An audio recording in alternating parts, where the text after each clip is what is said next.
Muy buenas, estimada audiencia. Vamos a dar inicio a este webinar del día de hoy, Gestión de Riesgos de Proyectos, presentada por el señor Miguel Neco. Miguel es actualmente director en Claro y su experiencia profesional de más de 20 años en dirección estratégica, comercial, gestión de proyectos y consultoría incluye posiciones en Citibank, Banco de Reservas y la firma de consultoría internacional Deloitte. Es actualmente vicepresidente de membresía del capítulo PMI República Dominicana. Cuenta con una maestría de Dirección Empresarial de la Universidad de Barcelona y una maestría en Marketing de Varna, Escuela de Alta Dirección. Es egresado de la UNFU como licenciado en Informática y durante su carrera ha obtenido las certificaciones de PMP y RMP de Gestión de Riesgos del PMI y está certificado como auditor de sistemas por el ISACA y auditor interno por el Instituto de Auditores Internos. Le damos la más cordial bienvenida a todos los presentes en este webinar del mes de marzo que tiene preparado para ustedes el capítulo PMI República Dominicana para toda la región y agradecemos al capítulo de España que nos ha dado en el apoyo de toda la logística y las herramientas tecnológicas que necesitamos para ofrecer este webinar tan esperado en las últimas semanas. Sean todos bienvenidos y demos asimismo la cordial bienvenida a Miguel. Los dejo con él. Muchas gracias.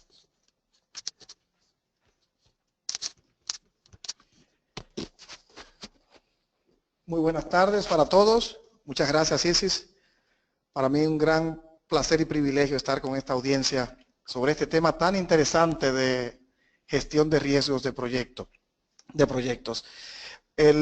Antes de iniciar, y dado que estamos en este medio tan interesante, pero tan impersonal, me gustaría iniciar con una pregunta para ustedes, y es que me cuenten un poco sobre su rol actual. Vamos a colocar una pregunta en la pantalla para que ustedes seleccionen cuál es su rol en la organización. Una de las opciones que hemos colocado allí, le pido la ayuda a José para que nos presente, nos ponga esa pregunta en su pantalla en este momento.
El 56% de los participantes de este grupo son gerentes o directores de proyectos.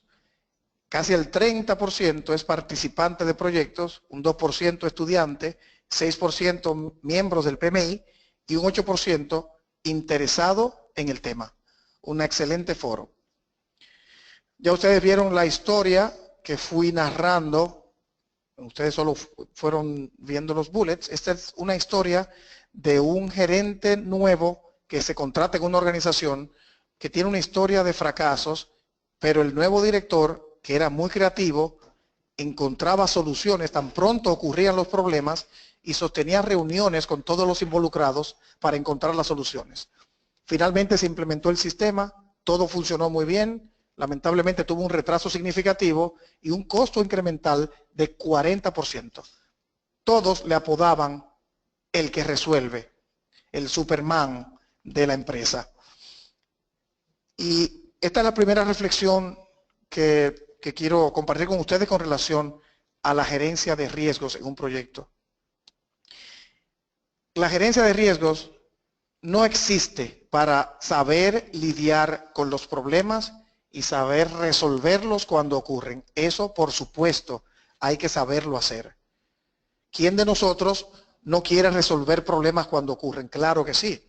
Sin embargo, la gerencia de riesgos existe sobre todo para evitarlos.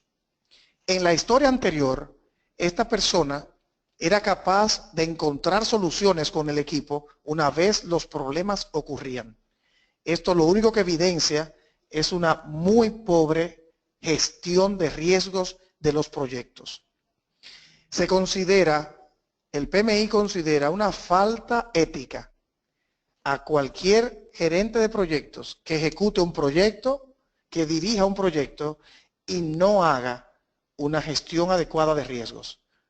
Una razón sencilla: si no lo haces, tu empresa va a gastar más dinero y va a invertir más tiempo.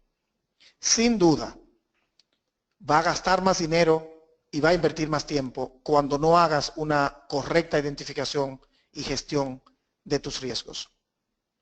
Entonces, a partir de ahora, vamos a evitar los problemas. De eso se trata la gestión de riesgos. Me gustaría hacerles otra encuesta, otro poll. Es uno de sí o no. José, el que tiene que ver con en cuántas de nuestras empresas estamos haciendo gestión de riesgos en proyecto. La pregunta es, ¿estamos haciendo gestión de riesgos en tu empresa, sí o no? La idea con esto, por favor José, coloca la encuesta. La idea con esto es ver al juicio de ustedes, ¿estamos haciendo una gestión? ¿Tenemos los planes de dirección de riesgos? ¿Nos sentimos cómodos con que estamos haciendo gestión de riesgos en nuestras empresas hoy? ¿Sí o no?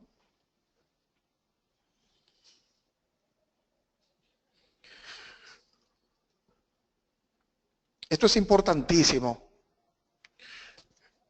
para comenzar desde este diagnóstico para ir con un plan después de esta conversación a nuestra organización a mejorar lo que haya que mejorar en función de esta gestión. Veamos, cerremos entonces la encuesta y veamos los resultados.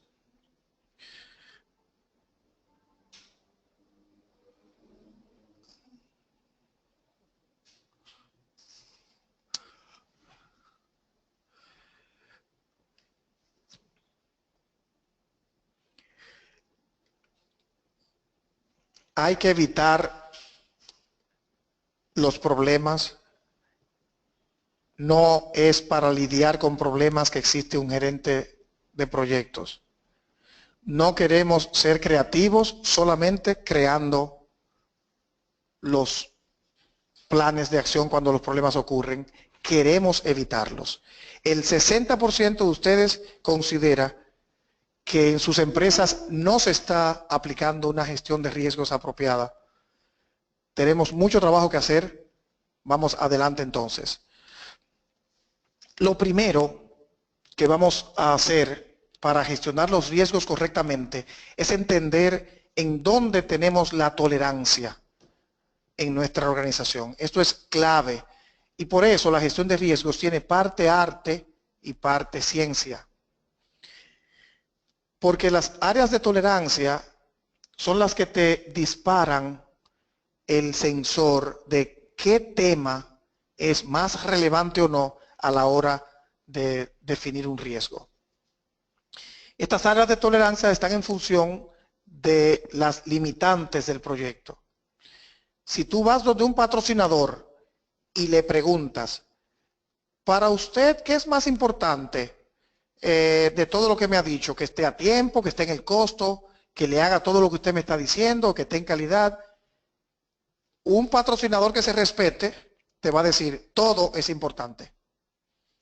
Esa es la primera respuesta. Y esa respuesta, por supuesto, no nos sirve. Por eso tenemos que profundizar a una forma mejor de hacer esta comparación. Y vamos entonces por parte y le decimos, ok, usted me ha dicho que no me puedo pasar de $1 millón, pero también tiene que estar en 6 meses. Si tuviera que elegir entre esas dos cosas, que me salga un poco más caro para cumplir con los 6 meses, o dejar que sean 8 meses para que no se me pase del $1 millón, ¿cuál de las dos tiene más importancia?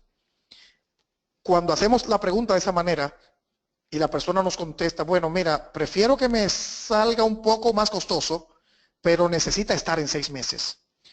O, mira, yo prefiero que esté en 7 u 8 meses, pero no te me pases del $1 millón. Esas respuestas te van dando, con cada uno de estos temas, te van dando el radar de por dónde anda la mayor importancia. Si la mayor importancia está en costo, cuando haya un elemento que afecte costo potencialmente en el riesgo, ese elemento va a pesar más que cualquier cosa que me afecte el tiempo. No es que el tiempo no sea importante. Lo que te da esta definición de área de tolerancia inicial es saber dónde están los puntos rojos que no te puedes equivocar. Si te han dicho que es el tiempo, tu lupa fundamental estará en el tiempo. Y cualquier cosa que afecte tiempo, en tu ponderación y evaluación del riesgo posterior, el tiempo tendrá que tener un valor más importante. Por eso, no podemos comenzar a levantar riesgos según el criterio de cada uno individual del equipo. Tiene que estar filtrado por estas áreas de tolerancia necesariamente si queremos hacer un plan que real y efectivamente sea eficiente. Luego, ¿en qué momento comenzamos a hacer esta gestión de riesgos? En nuestra etapa de planificación, tenemos una etapa de iniciación donde tenemos el charter o acta constitutiva y luego tenemos la planificación que Rita Mulcahy ha definido como el único proceso en planificación que es paso a paso porque tiene una lógica detrás.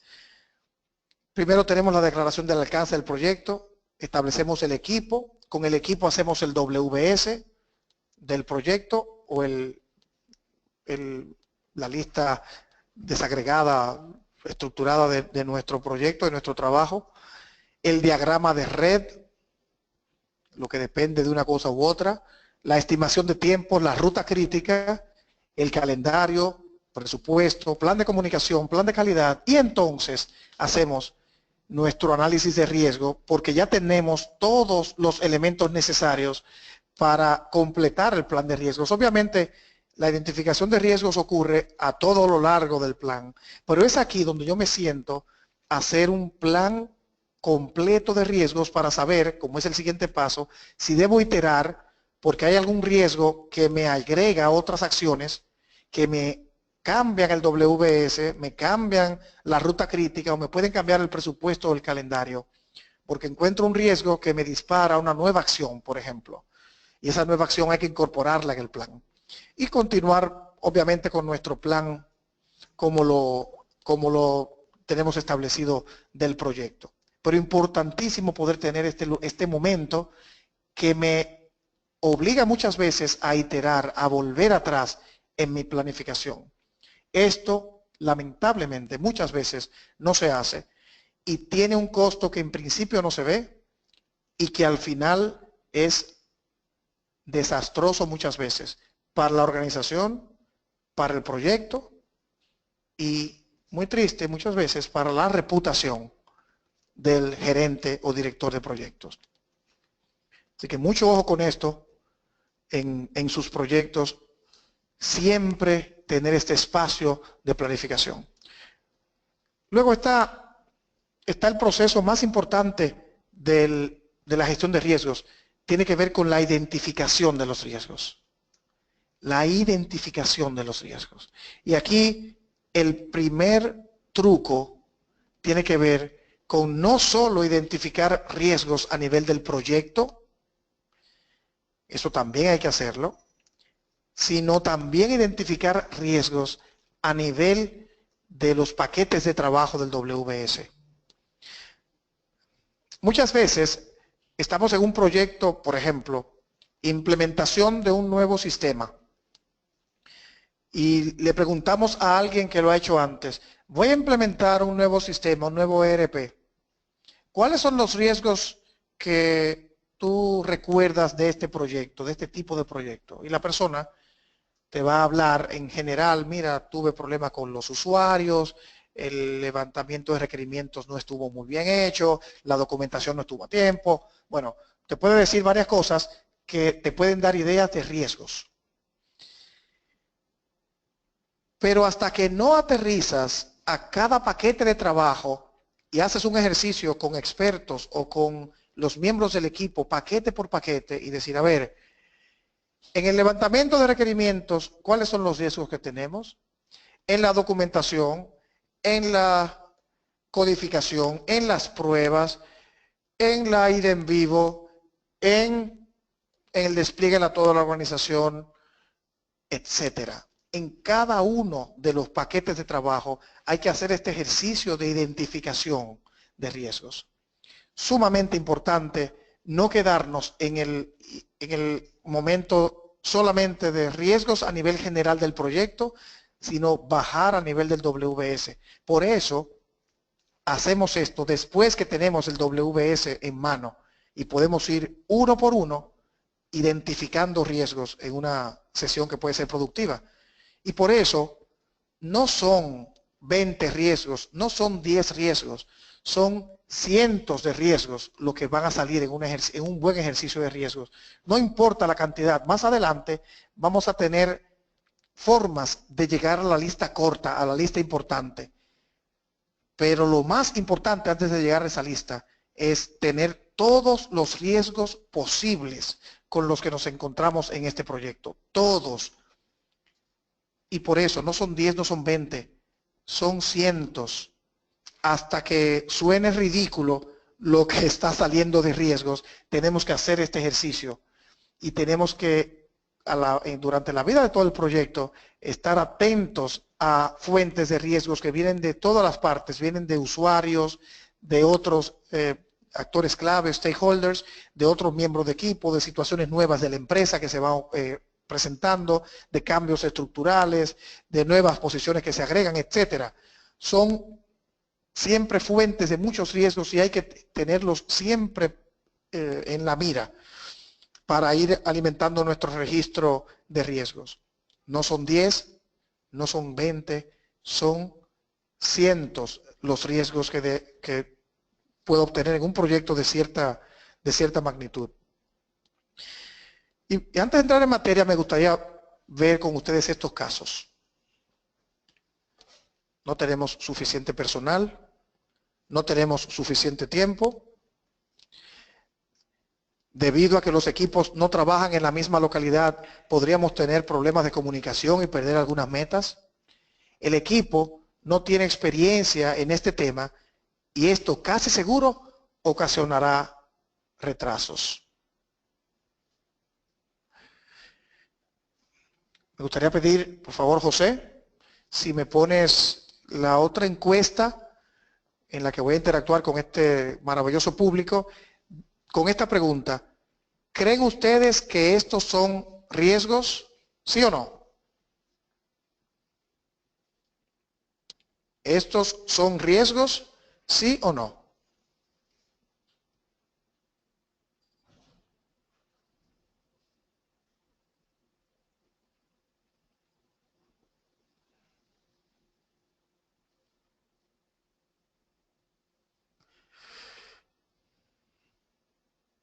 El Muy bien. 71%, el 75% ha votado, el 72% considera que sí y el 27% considera que no. El 72% considera que sí son riesgos. Muy bien. Pues les tengo una noticia.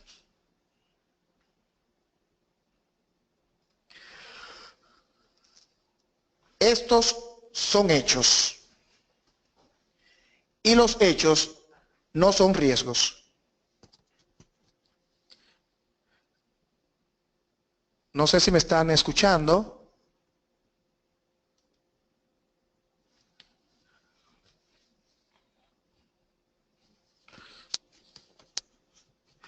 Perfecto. Lo que nosotros acabamos de colocar aquí no son riesgos. Estos son hechos. Vuelvo un poco sobre ellos. No tenemos suficiente personal, no tenemos suficiente tiempo. Estos equipos no trabajan en la misma localidad. Estas cosas ya son un hecho, no son un riesgo.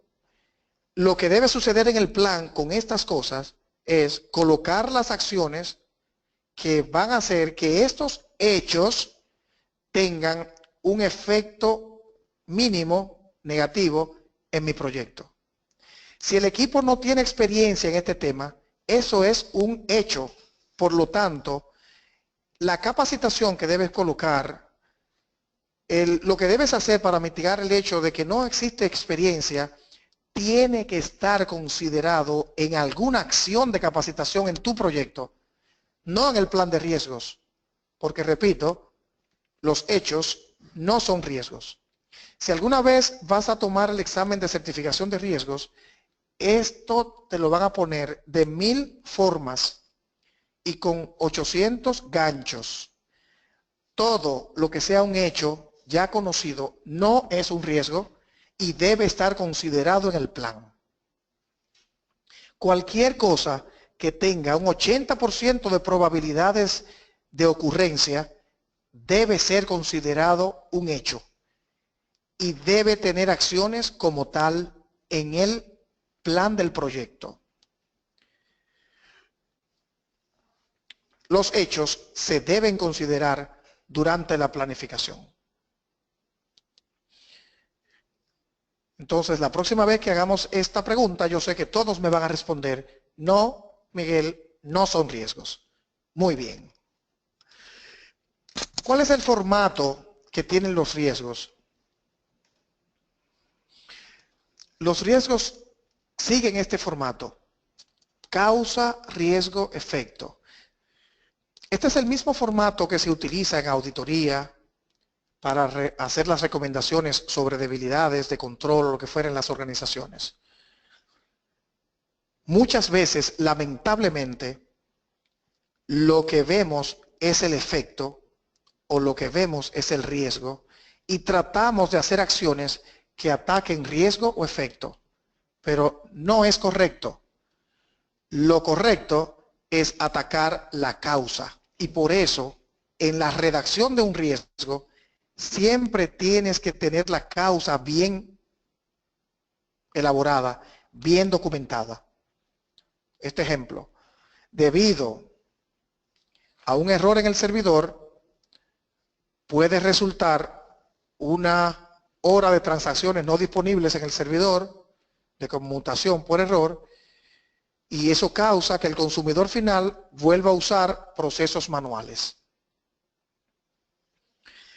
Esa forma te va a obligar a concentrarte en acciones que mitiguen la causa y no el efecto o el riesgo, para atacar la causa. Vamos a tenerlo muy presente porque cuando documentemos riesgos siempre lo vamos a hacer en ese formato. Hablemos un poco de cuáles son los mejores métodos para identificar estos riesgos. Y les repito, la identificación de riesgos es la fase más importante del proceso de riesgos de proyectos. No es la cuantificación, no son los métodos de Monte Carlo y numéricos de riesgos. Para proyectos, lo más importante es identificar los riesgos correctamente. Y cuando vemos estas formas, todos ustedes van a estar de acuerdo conmigo en que son las mejores formas de identificar estos riesgos. Primero, revisar registros históricos. Sí, lo sé, tenemos muchas fallas en la documentación de registros históricos en las organizaciones. Casi siempre no tenemos esos registros históricos, pero hay que comenzarlo a hacer. Hay que comenzar a tener en todos los proyectos las lecciones aprendidas, el registro de riesgos que tuvimos, que en 2 años no volvamos a tropezar con exactamente la misma piedra. Además de esos registros históricos, está el famoso y célebre proceso de lluvia de ideas con el equipo y con otros relacionados al proyecto. ¿Cuáles son, ustedes creen, los riesgos que tenemos en cada uno de estos paquetes de trabajo, en el levantamiento, en el entrenamiento, en el diseño, en la prueba, etcétera? ¿Cuáles son los riesgos que tenemos allí? Hacer un pre-mortem con un equipo específico. El pre-mortem consiste, antes de iniciar este proyecto, en decir, ok, señores, el proyecto fracasó. ¿Cuáles fueron las causas por las que este proyecto fracasó? Eso es el pre-mortem, o ver las causas antes de que ocurran. Muy poderoso, entrevistas a expertos. Personas de tu misma empresa han hecho este tipo de proyectos o proyectos muy parecidos. Personas en otras industrias, amigos que conoces, han participado en proyectos de este tipo, y puedes hacerle la pregunta, ¿qué fue lo que no te funcionó en este proyecto? Yo recuerdo en un proyecto que tuve la oportunidad de dirigir hace poco, pude hablar con un compañero que dirigía ese proyecto en un banco importante y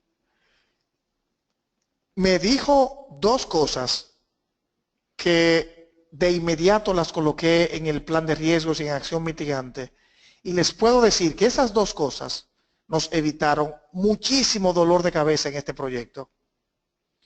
Al hacer esto que me dijo primero, que esto otro que yo pensaba que había que hacer primero. Porque ellos así lo habían hecho y les había ido muy mal. Y tuvieron que volver atrás en muchas cosas y rehacerlo. Esa conversación de un café de media hora con ese amigo le ahorró a mi organización muchos miles de dólares, a mí muchos dolores de cabeza y mala fama, y a lo mejor hasta el puesto, y al proyecto mucho tiempo. Y una sabiduría que ya no viene de tu experiencia, sino de la experiencia de los otros. Yo creo que es muy sabio para un gerente de proyecto tener la humildad de aprender de los otros. De eso se trata la gerencia de riesgos y la dirección de riesgos. Aprender en cabeza ajena y no cometer los mismos errores. Esa sabiduría nos va a hacer tener mucho éxito. Grupos focales con grupos específicos, personas reconocidas, cuestionarios y encuestas, benchmarking con un grupo de diferentes empresas que nos sentemos en un lugar a hablar sobre este tema en particular. Si estoy haciendo construcción, ingenieros, vengan, vamos a tomarnos un café, estos 5 ingenieros que conocemos, estamos haciendo este proyecto, díganme, vamos a ver paso por paso para que nos sirva a todos cuáles son los principales riesgos en cada etapa de esta construcción o en cada etapa de esta implementación de sistemas.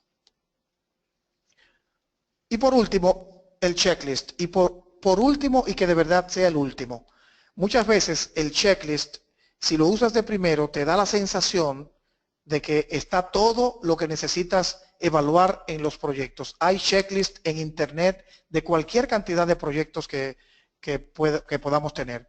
Checklist para ver proyectos de implementación, para proyectos de construcción, para proyectos de cambio de procesos, reingeniería, etcétera. Para todo hay listas de chequeo. Hagamos eso de último, cuando ya lo tenemos todo y vayamos a ver si algo se nos ha escapado y no al revés. Dan la sensación de que lo tenemos todo en la lista de chequeo y no es necesariamente así. Fíjense que estas cosas, aquí no hay nada de ciencia de cohetes, ni matemática de cálculo avanzado, no. Esto es sentido común y es sacar provecho al conocimiento de los demás y a tus conexiones internas y externas de la organización para beneficio de tu propio proyecto y de tu propia organización. El análisis cualitativo entonces de esos riesgos se hace a través de una matriz con impacto y probabilidad. Esta matriz te permite ir colocando los proyectos.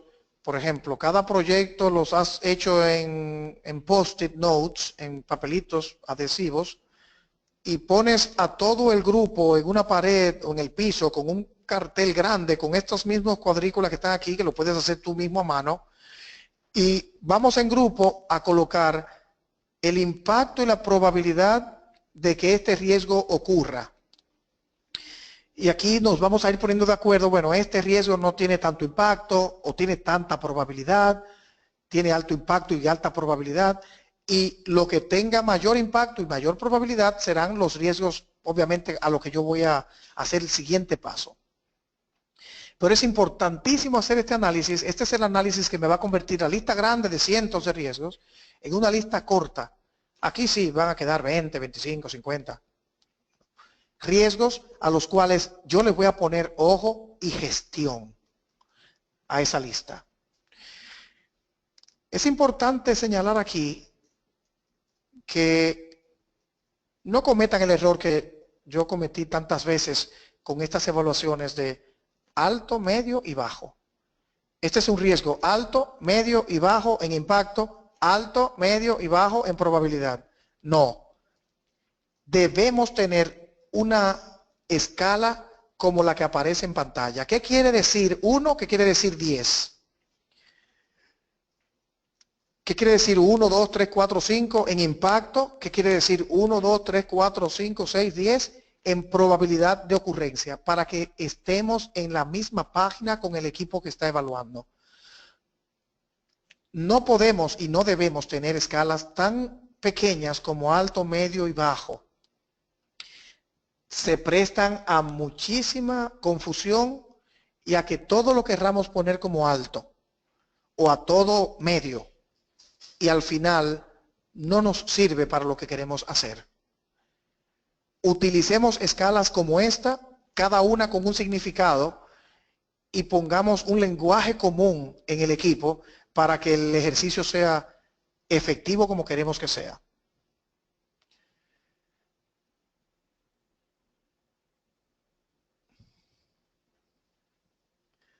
Aquí, por ejemplo, cuando hacemos la evaluación de cuáles riesgos pasan por impacto y probabilidad, lo que hacemos es que multiplicamos impacto por probabilidad. Por ejemplo, un proyecto como este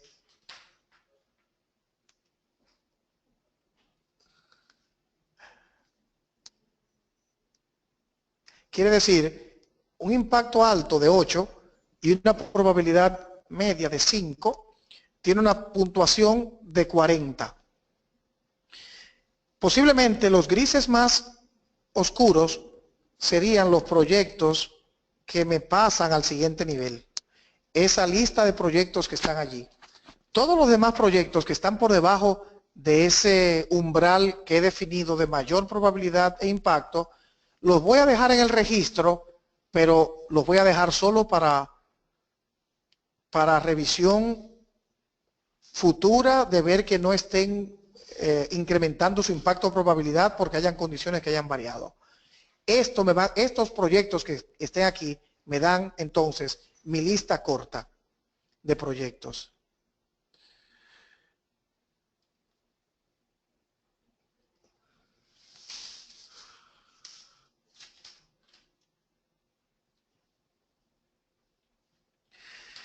Vamos a borrar este.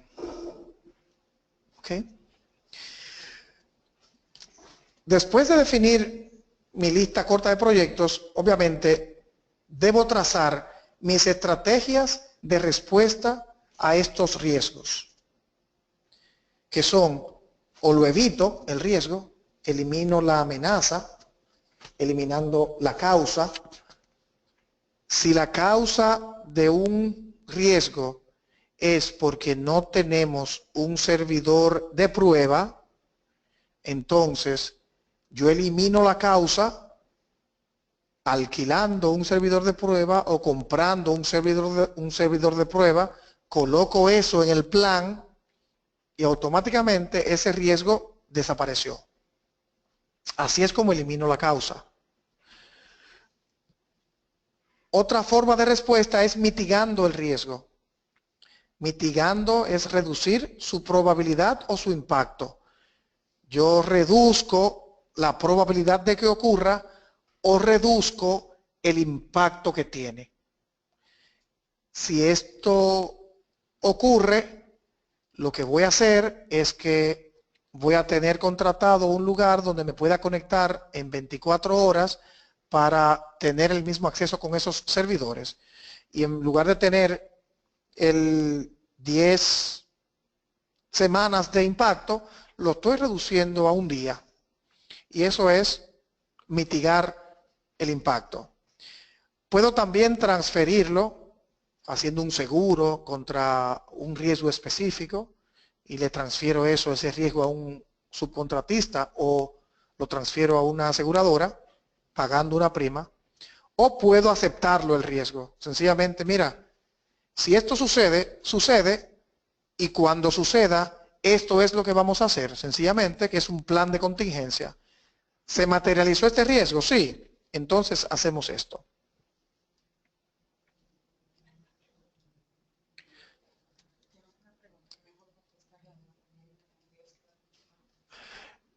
¿Tenemos alguna pregunta aquí? Ok. Perdón, tenemos una pregunta y la vamos a contestar en este momento.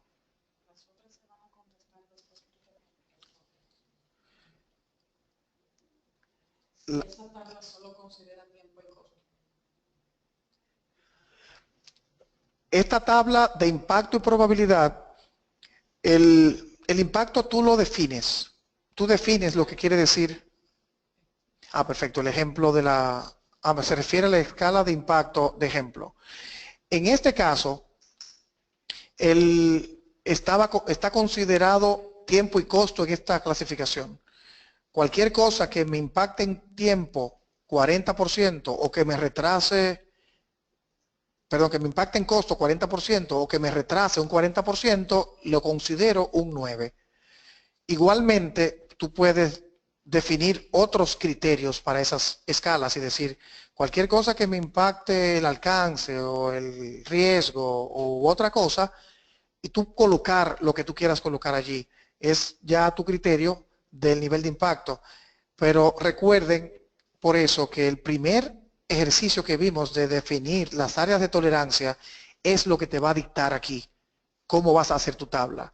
Si lo principal en este caso es tiempo y costo, entonces esto es lo que te va a reflejar esta escala.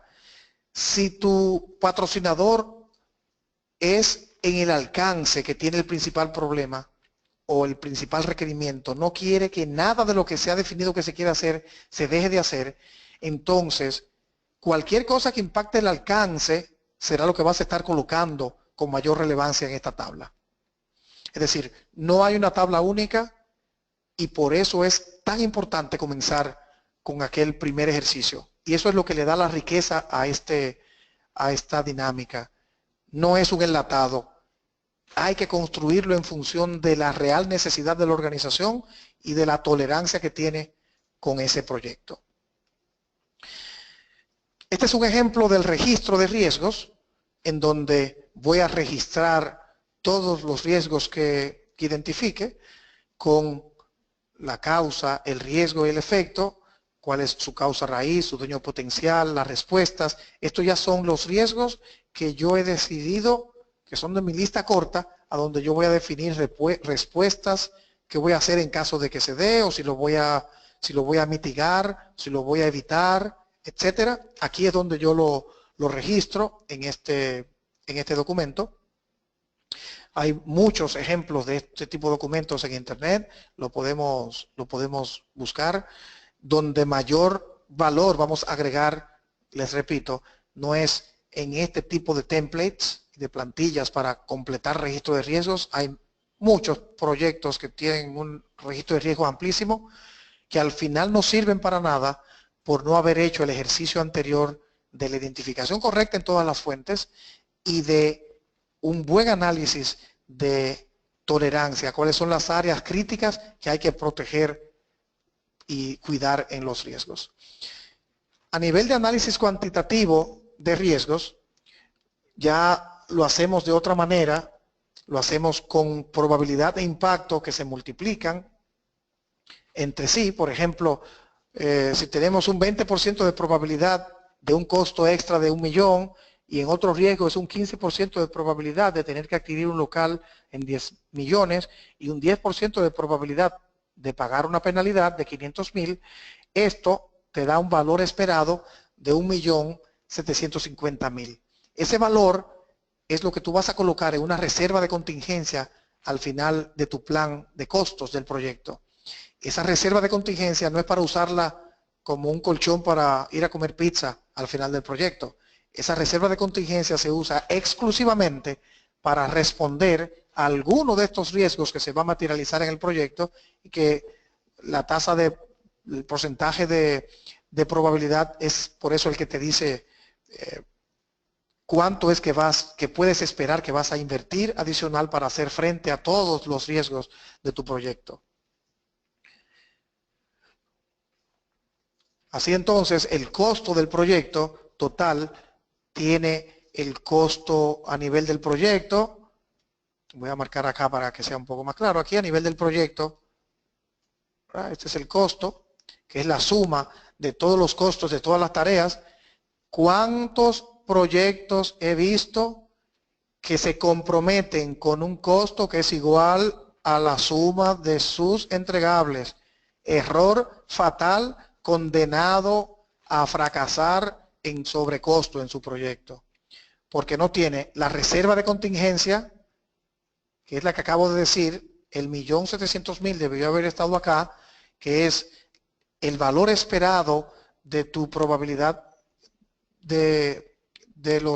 y ocurrencia por el valor monetario. Eso te da entonces la línea base de tu proyecto, y al final el PMI también y las mejores prácticas sugieren tener esta reserva de gestión que ya son para los desconocidos de verdad. Eso es un 5 o 10% del valor total del proyecto. Los desconocidos de verdad son cosas que ni en la gestión de riesgos pudiste determinar, que al final produjeron un sobrecosto. Y eso te da un presupuesto de costo con el cual me voy a comprometer a cumplir en mi organización.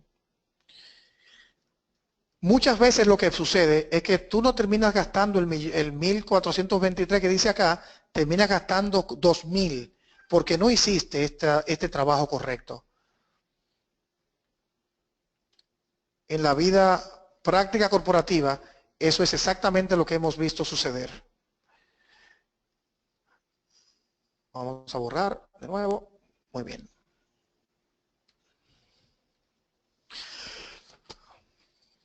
Algunas conclusiones y recomendaciones llegando al final de este webinar. Primero, realiza la gestión de riesgos en el momento apropiado. Después de que has hecho tu WBS, tu diagrama de red, el presupuesto, las tareas, el equipo está funcionando, etcétera. Ahí entonces haces tu gestión de riesgos. Identifica riesgos a nivel general, lo cual está muy bien, pero también hacerlo por paquete de trabajo. Si no lo hacemos también por paquete de trabajo, nos vamos a quedar cortos en la identificación de riesgos, que les repito, la identificación de riesgos es lo más importante de este proceso. Luego, trata de identificar cientos de riesgos y no unos pocos. Nombra los riesgos apropiadamente. Identifica la causa del riesgo y eso es lo que va a atacar. La acción que vas a tomar es para atacar la causa, no el riesgo ni el efecto, es la causa del riesgo. Y no los confundas con hechos. Cuando las cosas son un hecho, si tenemos un problema de experiencia en la empresa, eso es un hecho. Eso hay que colocarlo con una acción concreta en el plan, porque si no, van a suceder las cosas que estás diciendo, son un riesgo. No los confundamos. Lo que es un hecho hay que colocarlo como acción directa en el plan. Usa una combinación de métodos para identificar riesgos. Ahí vimos una lista muy rica. No solo checklist, no solo entrevista a expertos, no solo cuestionarios. Una buena combinación. Una buena conversación con un amigo, con un experto, te puede ahorrar dolores de cabeza, te puede hacer preservar tu trabajo y te puede convertir en un real héroe en tu organización, valga las comillas. No uses escalas de 3 puntos, alto, medio y bajo. Usa escalas amplias. Ponles nombre y apellido, qué quiere decir cada una de esos números, para que todo el equipo hable el mismo idioma. Igualmente, todo el equipo debe entender muy bien de lo que se trata, el riesgo de lo que se está hablando, y todos deben tener el mismo conocimiento. Siempre incluye reservas de contingencia en el calendario y en el presupuesto. Reservas de contingencia en función de las probabilidades de ocurrencia de riesgos, no en los colchones que somos expertos en colocar al momento de calcular las duraciones. Ustedes saben que para el PMI, colchones es una mala palabra. No se debe usar, se considera una mala práctica. Controla el plan de respuesta de riesgos del proyecto, incluye temas de riesgo siempre en las reuniones de trabajo. Siempre comenzar las reuniones del equipo con, ¿vemos algún riesgo en alguno de estos entregables que tenemos en este momento? ¿Hay algún riesgo que ha subido de categoría? ¿Algo que veíamos antes que no era importante? Esos son 5 minutos. 5 minutos que salvan proyectos y que ahorran tiempo al final. He salido muchas veces de reuniones de este tipo, que son cotidianas, de cada lunes, por ejemplo, a hacer 2 o 3 llamadas telefónicas a mis compañeros, al presidente de la compañía o a quien tiene tal tema en su escritorio que me puede retrasar algo importante y con eso se resuelve. Si no hacía la pregunta en ese momento, en esa reunión, me iba a explotar cuando el retraso ya era inminente y ya era comenzar a buscar soluciones creativas como las de la historia que les hice, que no es un héroe, es más bien un gerente con pobre gestión de riesgos, el que solo hace la identificación de problemas cuando ocurre o la gestión de los problemas cuando ocurren. En resumen, la gestión de riesgos permite no cometer los mismos errores una y otra vez, evitar y mitigar en lugar de lidiar con esos problemas, proteger la reputación del gerente del proyecto y de manera muy importante y para comentarlo con todos nuestros patrocinadores de por qué esto hay que hacerlo, ahorrar tiempo y dinero. Al final, la gestión de riesgos la hacemos porque a la organización se le ahorra tiempo y se le ahorra dinero. Esta disciplina surgió porque los proyectos gastaban más tiempo y más dinero del que tendrían que haber gastado si hubieran hecho esta gestión correctamente. 0 reuniones de emergencia a partir de ahora. Queremos gerentes, directores de proyectos proactivos que evitan los problemas, que cuando se da un problema ya sabe lo que va a hacer porque tiene un plan de riesgos y de acción que lo mitiga, lo evita, lo transmite,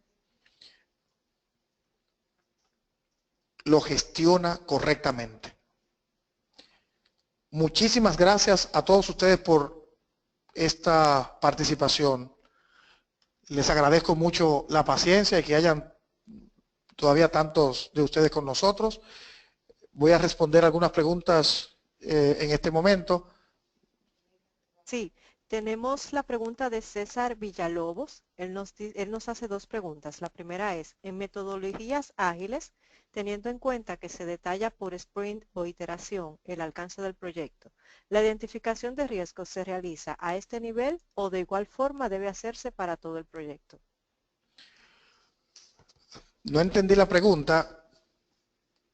Bueno, Y es porque no estoy familiarizado con los métodos ágiles y si me explica mejor podría entenderlo mejor. Bueno, la segunda pregunta que él hace es ¿qué hacer cuando un miembro del equipo de proyecto identifica un riesgo y lo comenta, pero el equipo no lo ve como riesgo? Esta labor de identificación de riesgos y de valoración de riesgos es un trabajo que se hace en equipo con un equipo que conozca los detalles de lo que se está hablando, que no sean desconocedores del proyecto o de todo lo que le involucra. Cuando todo el equipo considera que un riesgo no es alto, incluyendo al gerente del proyecto, entonces ese consenso vale mucho y pesa mucho.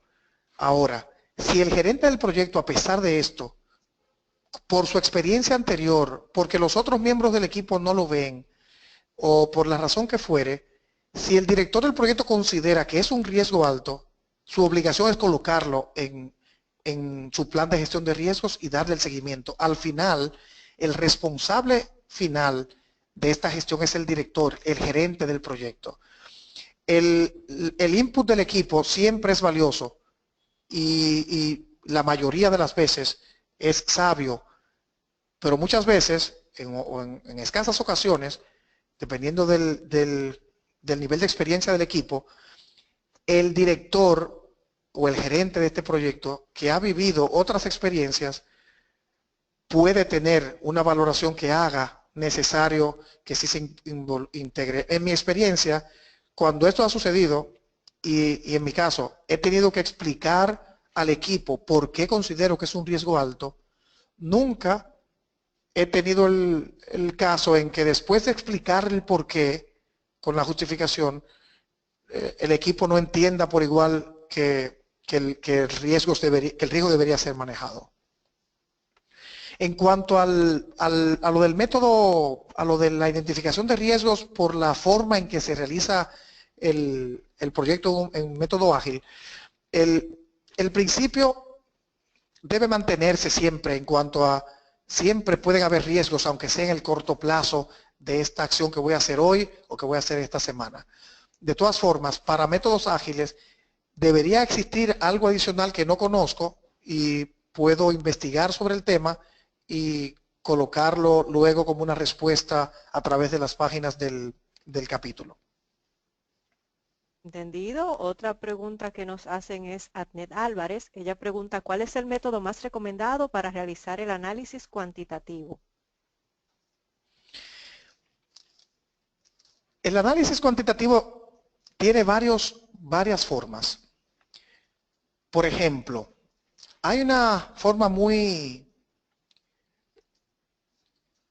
tecnológica, vamos a decir, que es con el método de Monte Carlo. Hay varias herramientas que se usan para proyectos grandes, que es donde esto tiene más sentido hacer. La herramienta de Monte Carlo, cuando tú haces un buen plan, un buen calendario, en donde has utilizado la forma de los 3 puntos para la estimación del punto optimista, el más probable, el pesimista, y con eso podemos hacer las validaciones de qué tiempo es que esta tarea se me lleva para que las personas no me coloquen un solo punto que les ayuda a hacer colchón, que no se debe hacer. Para eso hacemos PERT. Les recuerdo que esto es ¿Cuánto tiempo nos toma hacer esto si todo sale bien? En el mejor de los casos, 2 semanas. Lo más probable, 3 semanas. ¿Y cuál tú piensas que es un tiempo pesimista? Bueno, eso podría extenderse a 6 semanas.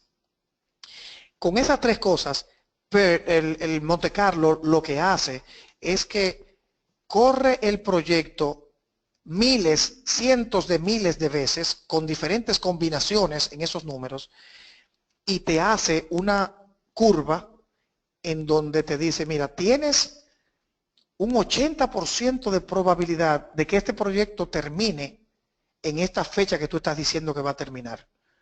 O mira, realmente este proyecto tiene solo un 30% de probabilidades de costar esto que tú dices que va a costar.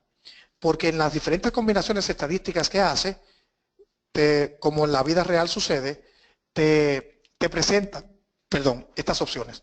Solo basta con tener esa herramienta. Hay herramientas de estas que son gratuitas, hay otras que tienen un costo mínimo, otras que son un poco más caras. Pero Monte Carlo es, en ese sentido, una herramienta fabulosa, sobre todo para estar como seguros o más seguros a la hora de comprometernos con una fecha. Luego, el mejor método para fines de estimar las reservas es este que les comentaba sobre probabilidad de ocurrencia de tenerme que gastar $1.000.000, por ejemplo, en comprar este computador. Hay 10% de probabilidad de ocurrencia. Este porcentaje se basa en entrevistas con personas que lo han hecho antes. La mejor referencia es cómo nos ha sucedido antes a nosotros. Por ejemplo, en los proyectos de los últimos 2 años de esta empresa, ¿cuántas veces hemos tenido que hacer esto? ¿Qué porcentaje de veces ha sucedido? Y por ahí sacar este número. Muchas veces, la mayoría de las veces va a ser un número más bien a juicio, un juicio educado del, perdón,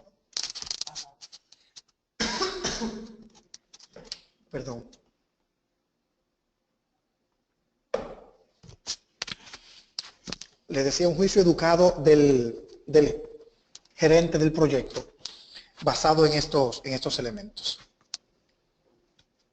¿Alguna otra pregunta? Sí, tenemos una última. Perdón, me preguntaban qué es un colchón. Perdón. Ajá. Voy a responder eso. El colchón, aquí decimos colchón como el lugar para protegerme. Algo yo sé que yo duro haciéndolo 2 semanas, pero para protegerme yo digo que son 4, porque no quiero quedar mal. Ese es el padding que dice el PMI, que no se debe hacer, los que son familiarizados con PMBOK. A eso aquí en Dominicana le llamamos el colchón.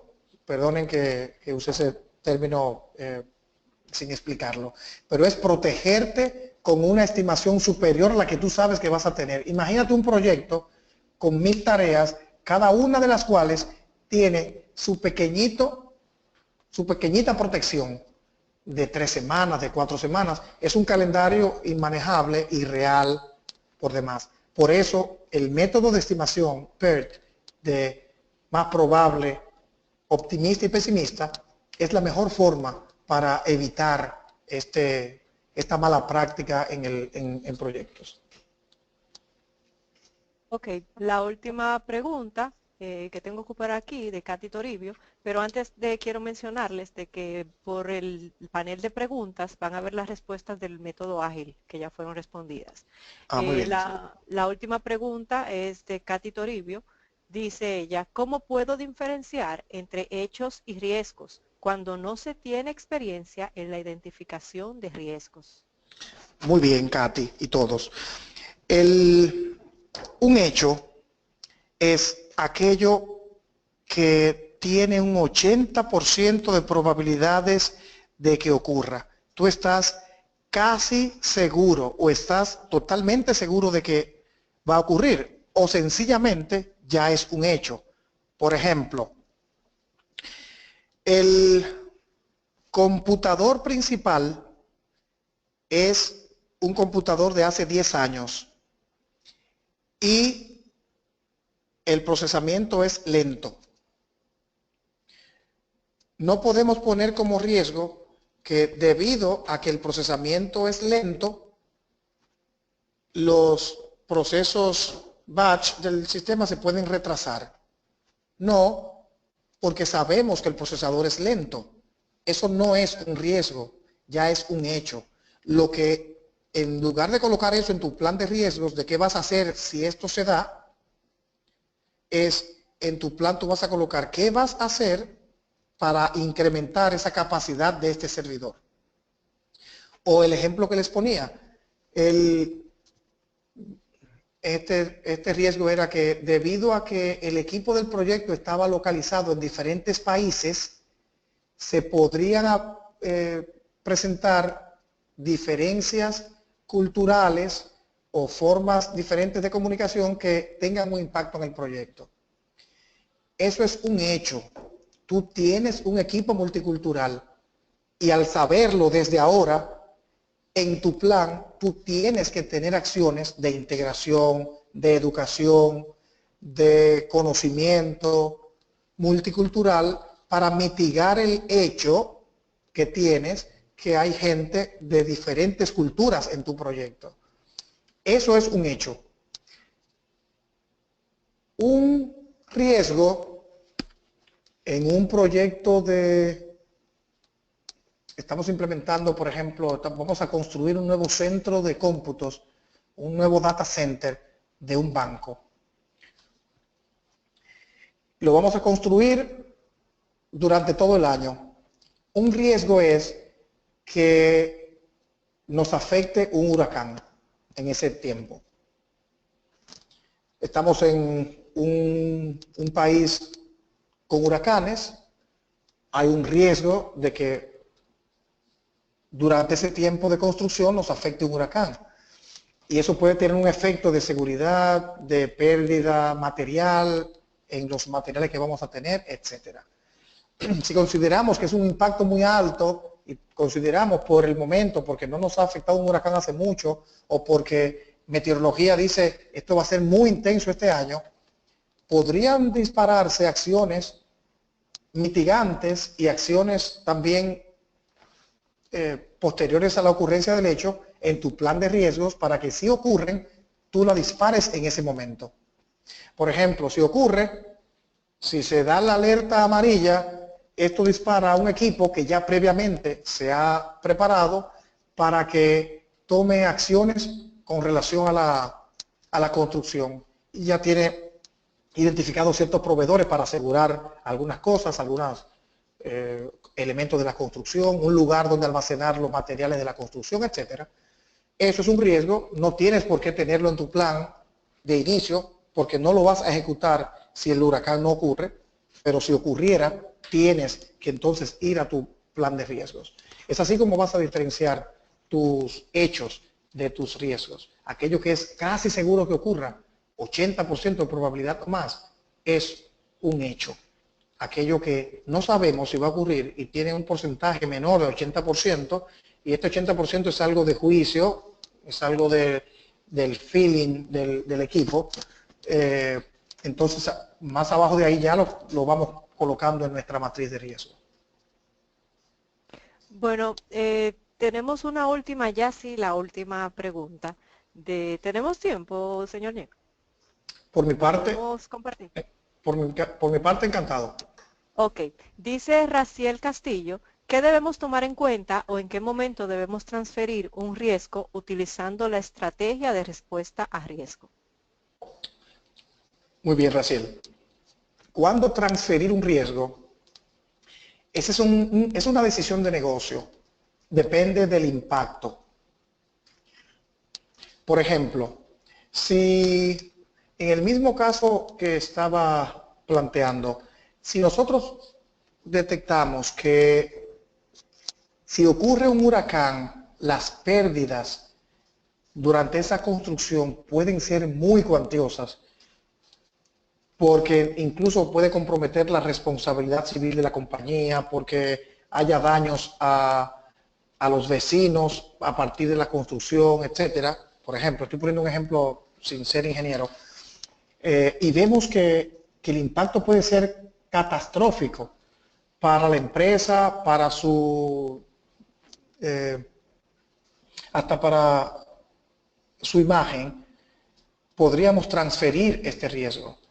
Podríamos decir, bueno, esto no lo va a hacer la organización, yo lo voy a contratar a una empresa constructora que va a hacer este edificio.